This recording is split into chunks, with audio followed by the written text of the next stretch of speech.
Alright, Planeswalkers, my loyal simps have spoken. This week's deck tech is going to be built around Rose Cutthroat Raider. Yes, that is what I'm going to be calling my subscribers from now on. No, I'm not going to change it, and no, I'm not going to sell you any feet pics. Sorry.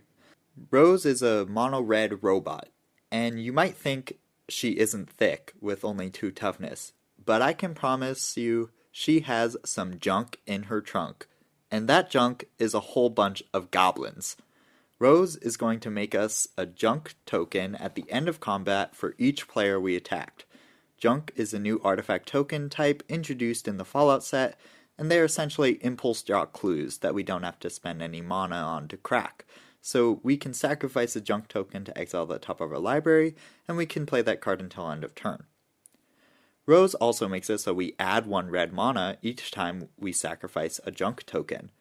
So as long as we can attack all 3 of our opponents each turn, Rose is capable of impulse drawing 3 cards and giving us 3 red mana a turn. That's like casting a Jessica's Will every single turn. Like, literally, Jessica's Will costs 3 mana, and you usually get like 5 to 6 mana out of it, and impulse draw 3 cards. So you net 3 cards and 3 mana most of the time. That is literally what Rose does, because junk doesn't require any mana to sacrifice them, so it's literally a Jessica's Will every single turn. That's a lot of free value. And speaking of free value, go ahead and hit that like and subscribe button if you enjoy these deck techs. It's free for you, and value for me. We can also store up our junk tokens to make sure we use them at the right moment. If you have ever cast a Jessica's Will, you know how powerful generating both card advantage and mana from a single card is.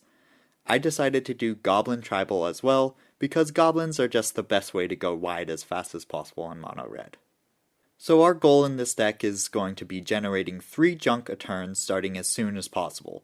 This is an extremely low curve and aggressive deck, with an average mana value of 2, even with a Blasphemous Act in the list to bring up that average, and only 25 lands in the entire list. We are speed. Ka-chow! Our deck is designed to get our commander in play by turn 3 and start generating value from her immediately. If you can play Jessica's Will every turn of the game starting turn 3, that is going to be a good game for you. This means we need to have multiple creatures able to attack by the time we drop Rose, ideally on turn 3. When brewing this deck, I was very intentional about what I want to be doing each turn of the game. Turn 1, I want to get bodies into play. At least 1, but more if possible. To do this, we run a bunch of 1-drops, but also a good number of 0-drops, as well as Gleeful Demolition and Kuldotha Rebirth with a few 0-cost artifacts. We don't even care if the creatures we have in play have power. Rograk and Ornithopter are just as capable of generating junk as any other creature. They don't need to deal damage. Turn 2, we want to ramp. And if we can deploy more bodies while ramping, that's great, but ramping is the important part. This is going to set us up to drop Rose on turn 3 and immediately generate 1 to 3 junk. Turn 4 is going to be our explosive turn. We attack again, generating another 2 to 3 junk minimum since now Rose can attack, and then we should have 5 to 6 junk in play and 4 to 5 mana in play from our previous turns. Then we can impulse draw 6 cards and have 11 mana to deploy them all, and anything else in our hand. And it's only turn 4! From here on out, our game plan is just like any other Goblin deck. Swarm them, and swarm them good. And we're going to get a free Jessica's Will every turn while we're at it. Now, if that sounds interesting to you, pay attention. So I've outlined our main engine. Let's go through our win cons. We have Perforos and Impact Tremors for direct and spread out damage. We got Karlach for extra combats to generate twice as much junk per turn, as well as kill our opponents twice as fast. We have Shared Animosity and Anduril Narsil Reforge, which are going to buff up our team so they are both much harder to block while we are generating junk, but also just, so we can murder everyone. We are going to have the City's Blessing by like turn 3 or 4 every game, so Anduril is going to be adding like 10 power to the board per combat. These buffers also double in effectiveness with our extra combats from Karlach. Honestly, if you guys build this one, you should test out running some more extra combat cards. I didn't want to give up on consistency for top end with this first draft of the list. I wanted to make sure we could do our turn 1, turn 2, turn 3 plan as often as possible. But definitely, if you build this one, try out a couple more extra combats. They're super powerful here. We also run a good number of token generators, such as all 3 Krenkos. We have a bunch of 1 and 2 mana ramp to make sure Rose is consistently coming down turn 3. We also have Crime Novelist and Professional Facebreaker, which will double the amount of mana we can make each combat, so we are going to be able to flood the board even faster. We have a ton of card draw and additional impulse draw because, I don't know about you guys, but 3 extra cards a turn just isn't good enough for me. And we have such a low curve that even with seeing 3 extra cards a turn, we are going to run out of cards, if that was all the additional draw we have.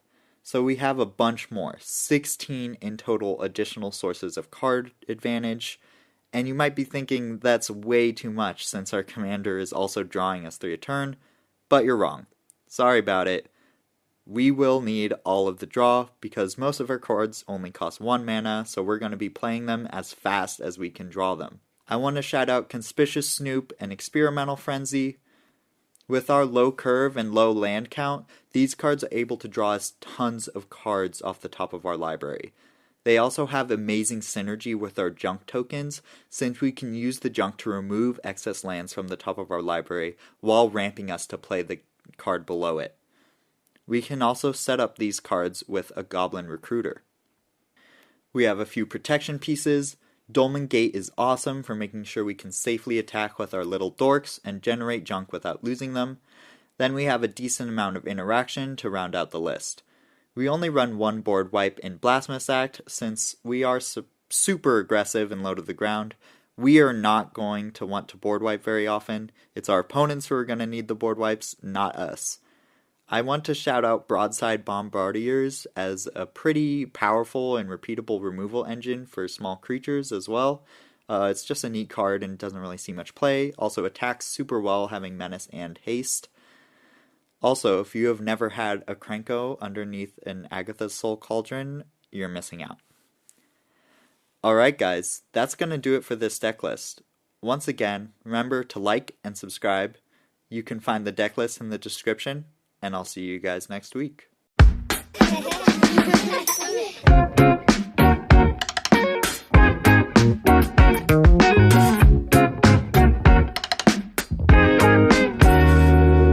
Walking down the street, everybody looking at me.